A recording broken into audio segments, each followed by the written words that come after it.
কিরজেইডা Rodriguez, পৃথিবীর বিখ্যাত একজন ফ্যাশন ডিজাইনার, ফ্যাশন ব্লগার এবং সেলিব্রিটি লেখকের নাম। অর্থকরী, বিত্ত বৈভব কিংবা যশ খ্যাতি এক জীবনে অপ্রাপ্তি বলে সম্ভবত কোনো কিছুই বাদ ছিল না তার। পৃথিবীটাকে হাতের মুঠোয় পেয়েও খুব সম্প্রতি ক্যান্সারে আক্রান্ত হয়ে মারা যান রড্রিগেজ।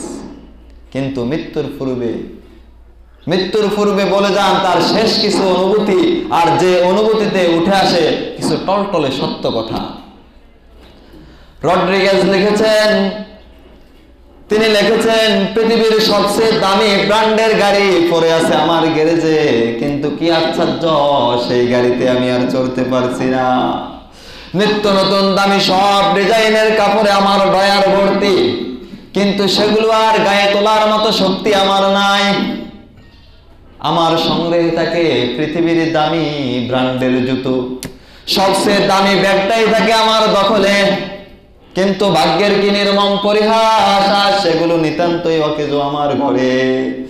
টাকায় ভর্তি আমার ব্যাংক অ্যাকাউন্ট, অথচ সেই টাকা আজ আমার কোনো কাজেই লাগছে না। আমার অত্যাধুনিক বাড়িটা দামি দামি সব আসবাবপত্রে ভরপুর, কিন্তু সেই আসবাবে শুয়ে আমি যে একটু আরাম করব সেই সুযোগ আর কই। আজ আমি হাসপাতালের ছোট্ট বিছানায় কাতর, অথচ এমন সময় ছিল আমি পৃথিবীর এ প্রান্ত থেকে ও প্রান্ত যেতে মন চাইলে আমি আমার ব্যক্তিগত প্লেনে চড়ে দিব্যি চলে যেতে পারতাম। আমার জীবনে কোনো কিছুরই অভাব ছিল না। আজকে আমার হৃদয় জুড়ে অভাবের হাহাকার, আমার কোনো কিছুরই কম ছিল না। আজ সব থেকেও আজ আমি কেমন যেন নিঃস্ব।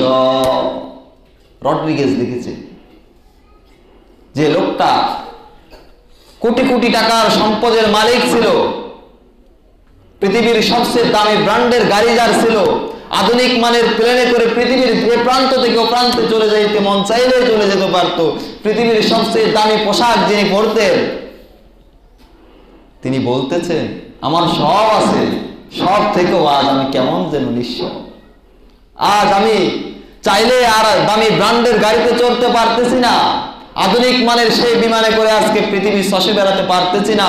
আজ আমি হসপিটালের দেওয়া ছোট্ট একটা রঙিন চাদর ব্যতীত আজ আমার গায়ে আর দামি পোশাক উঠছে না, গায়ে দিতে আমি পারছি না। আমি পৃথিবীর প্রান্ত থেকে ও প্রান্ত ছুটে চলে বেড়াতাম, আজকে আমি হসপিটালের দেওয়া একটা হুইল চেয়ারের শিকলে আজকে আমি বন্দী হয়ে আছি। এজন্য আল্লাহ তাআলা বলেন এই দুনিয়াটা হচ্ছে একটা খেলতামশা মাত্র। ওমাল হায়াতাদ দুনিয়া ইল্লা লাইবুন ওয়া লাহু ওয়া লাদ-দারুল আখিরাতু খায়রুল লিল্লাযিনা ইয়াত্তাকুনা ফালা তাকিলুন। আল্লাহ তাআলা বলেন এই দুনিয়াটা খেলতামশা ছাড়া আর কিছুই নয়, এই দুনিয়াটা খেলতামশা ছাড়া আর কিছুই নয়। অতএব আখিরাতের জীবনটাই উত্তম। আফালা তাকিলুন, তোমরা কি একটু অনুধাবন করবা না? আফালা তাকিলুন, একটু কি অনুধাবন করবা না, একটু কি চিন্তা করবা না? এই খেলতামশা, এই আশ আনন্দ, এই রঙ্গ মঞ্চ সব ত্যাগ করে তোমাদেরকে চলে যেতে হবে। আফালা তাকিলুন, একটু কি চিন্তা করো না তোমরা?